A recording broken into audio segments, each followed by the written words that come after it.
हाँ जी, good morning students. बेटा हम फर्स्ट चैप्टर कर रहे हैं, ये +1 में भी आता है और +2 में भी ये क्वेश्चन इंपॉर्टेंट है। ठीक है जी। तो हम कल स्टार्ट करते हैं राजनीति शास्त्र सिद्धांत का महत्व और उपयोगिता।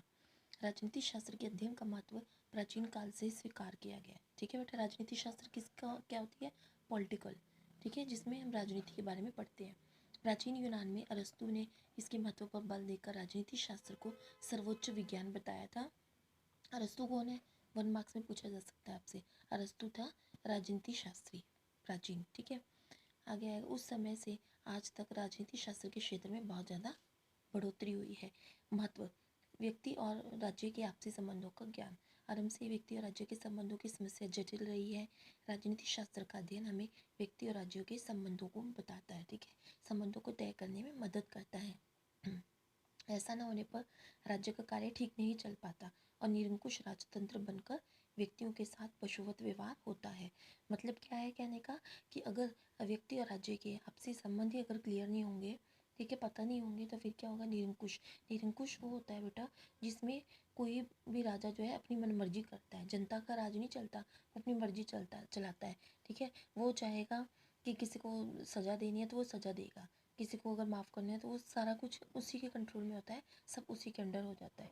ठीक है बेटा, और फिर क्या होगा? आपको पता है व्यक्तियों के साथ पशुवत, फिर वही पशुता की तरह से व्यवहार होगा, जानवरों की तरह समझा जाएगा, मनमर्जी चलेगी। लोकतांत्रिक युग में व्यक्ति राज्य के संबंध इसलिए मधुर है क्योंकि राजनीति शास्त्र के ज्ञान ने व्यक्तियों को उनका उचित स्थान समाज में दे रखा है। ठीक है बेटा, लोकतांत्रिक क्या होता है? प्रजातांत्रिक या लोकतांत्रिक, जिसमें जो जनता है वो सहयोग देती है। जनता जो है अपने जो शासक होता है उसको उसके माध्यम से राज करती है। जनता का भी कंट्रीब्यूशन होता है, जनता से पूछा जाता है। ठीक है ना, जनता का राज्य होता है। सेकेंड, वास्तविकता का वर्णन। राजनीतिक सिद्धांत हमें राजनीतिक वास्तविकताओं से अवगत रखता है। सिद्धांत शास्त्रीय सिद्धांत का निर्माण करने से पहले क्या करते हैं?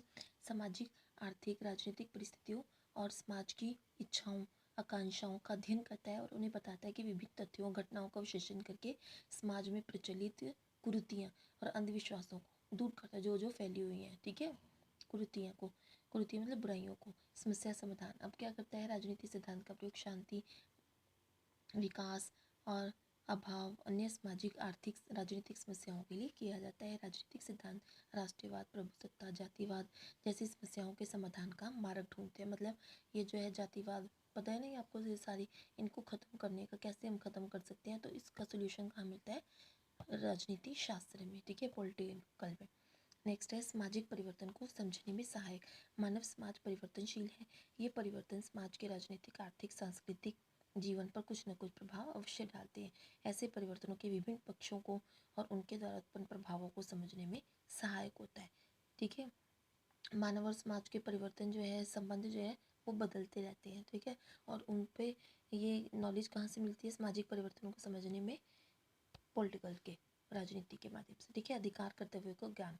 किसी भी व्यक्ति, देश, समाज का विकास जो है भौतिक समृद्धि से ना होकर नागरिकों के गुण और श्रेष्ठ आचरण से होता है। जो विषय जो है नागरिकों को उनके गुण और उनके गांव, नगर, देश, समाज, मानवता के बारे में, उनके कर्तव्यों के बारे में बताता है, तो कौन बताता है? राजनीति शास्त्र। ठीक है, क्योंकि हम उसी का इम्पोर्टेंस पढ़ रहे हैं। ये विषय राजनीति शास्त्र ही है। स्वतंत्रता, असमानता, धर्म, शिक्षा, अधिकारों का ज्ञान, ये सब कुछ बेटा जो भी है, हमें अपने मॉरल राइट्स, ड्यूटीज़, सब कुछ हमें पता चलता है किससे? राजनीति शास्त्र से। अगर राजनीति शास्त्र को हम नहीं पढ़ेंगे तो कितनी हमारे लिए प्रॉब्लम हो जाएगी।